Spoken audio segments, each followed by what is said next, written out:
भाजपा समर्थित महिला ब्लॉक प्रमुख भगवानपुर करुणा कर्णवाल अक्सर मीडिया की सुर्खियों में बनी रहती हैं।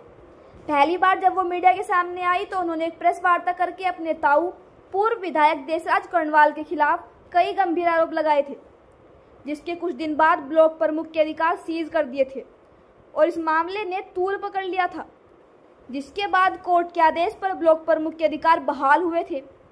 हाल ही में ब्लॉक प्रमुख करुणा कर्णवाल मीडिया के सामने आई और उन्होंने एक डर जाहिर करते हुए कहा कि उनके खिलाफ एक बार फिर से कुछ लोग षड्यंत्र रच रहे हैं और अगर उनके खिलाफ कोई बिना वजह की कार्रवाई हुई तो मैं मुख्यमंत्री आवास के बाहर आत्मदाह करूंगी। ब्लॉक प्रमुख ने बताया कि भारतीय जनता पार्टी का एक नारा है, बेटी बचाओ के चलते मुझे अपनी पार्टी पर पूरा भरोसा है। जो लोग मेरे खिलाफ साजिश रच रहे हैं, मुझे परेशान कर रहे हैं, उनके खिलाफ सख्त एक्शन लिया जाएगा और मुझे न्याय दिलाया जाएगा।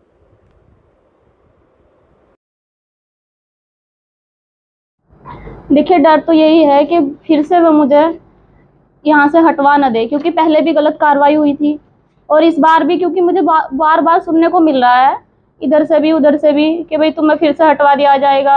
और कुछ तो बल्कि ब्लॉक में भी बातें चल रही थी कि कितने दिन रह गए, इसके 3-4 दिन रह गए हैं और फिर से इसको हटवा दिया जाएगा।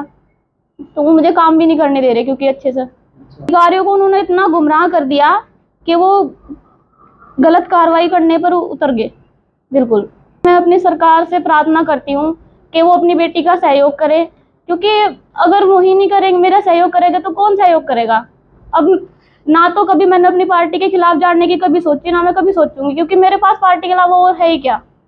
अगर मैं बनी हूँ, बीडीसी मेंबरों ने भी मुझे बनाया है तो सरकार के माध्यम से ही बनाया है।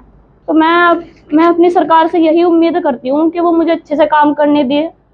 नहीं तो मैं, अगर मुझे काम नहीं करने दिया जाएगा ना अच्छे से और मुझे फिर से गलत कार्रवाइयों के चलते हुए हटाया गया तो मैं आत्महत्या करूंगी। मैं किसी की नहीं सुनने की। मैं मुख्यमंत्री जी के आवास पर जाऊंगी, अपनी मम्मी को लेकर जाऊंगी और वहीं पे मैं सुसाइड कर लूंगी। इतना होगी कि मेरे पास और कोई चारा ही नहीं बचा, मेरे पास कोई चारा ही नहीं बचा इस सब के अलावा। आप थोड़ा ही जी, अब क्या करूं बताओ। मैं एक अकेली लड़की हूँ, मेरा भाई इतना बड़ा भी नहीं है, मेरा भाई भी छोटा है, मेरी मम्मी मजदूरी करती है। अब बताओ मैं इतना सब कहाँ से झेलूं। सरकार से क्या? सरकार से मेरी यही प्रार्थना है कि वो मेरा सहयोग करे, क्योंकि मैं अगर कोई गलत काम करती हूँ तो उस पर मेरे खिलाफ कार्रवाई करे। लेकिन अगर मैं कोई गलत काम कर ही नहीं हूँ तो फिर मेरे खिलाफ गलत कार्रवाई करने क्यों दे रही है। तो आपको डर है इस बात का? मुझे डर है इस बात का, क्योंकि मैं बार बार सुनने को मुझे यही मिल रहा है कि वो फिर से मुझे हटवा देंगे। उम्मीदों पे कैसे खरी उतरूंगी फिर मैं।